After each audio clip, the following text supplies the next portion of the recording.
Il presidio dei dipendenti di Veneto Strade era attivo fin dalla prima mattina, quando il Consiglio di amministrazione era in corso. Le notizie comunicate dai sindacalisti e lavoratori riuniti in assemblea, per quanto attese, sono state accolte in silenzio. Pochi minuti prima era stato il direttore generale Silvano Vernizzi a comunicarle ai delegati.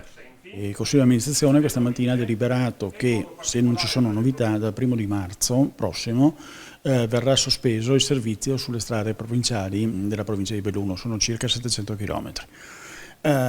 Con tutto quello che ne consegue, perché il Consiglio di amministrazione ha anche autorizzato l'avvio delle procedure per mettere in cassa integrazione guadagni circa 90 dipendenti nostri della sede di Belluno che si occupano oggi di tali strade. Una situazione precaria denunciata di mese in mese, con continue minacce di interrompere il servizio se la provincia bellunese non avesse pagato. Non abbiamo fondi propri, non abbiamo ticket autostradali, non abbiamo niente, avremo 3-4 milioni di euro all'anno provenienti dalle concessioni, ma lei capisce che sono una sciocchezza, diciamo, nell'ambito del problema. E quindi lavoriamo per finanza derivata regionale e provinciale. La provincia di Belluno non è in grado di assicurarci il finanziamento, purtroppo bisogna agire in questo modo. La regione come potrebbe intervenire?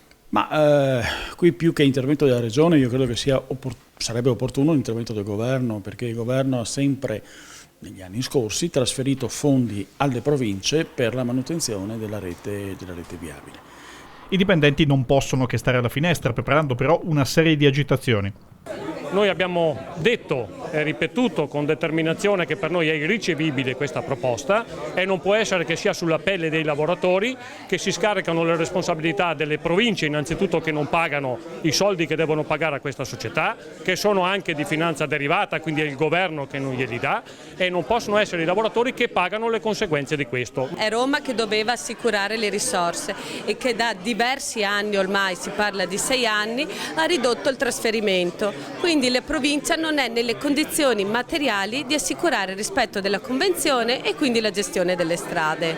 Uno scorporo interno a Veneto Strade è possibile o no, secondo lei? Per carità, uno scorporo è sempre possibile, noi infatti gestiamo oggi 1200 km di strade regionali in tutto il territorio regionale. Questa è una decisione politica.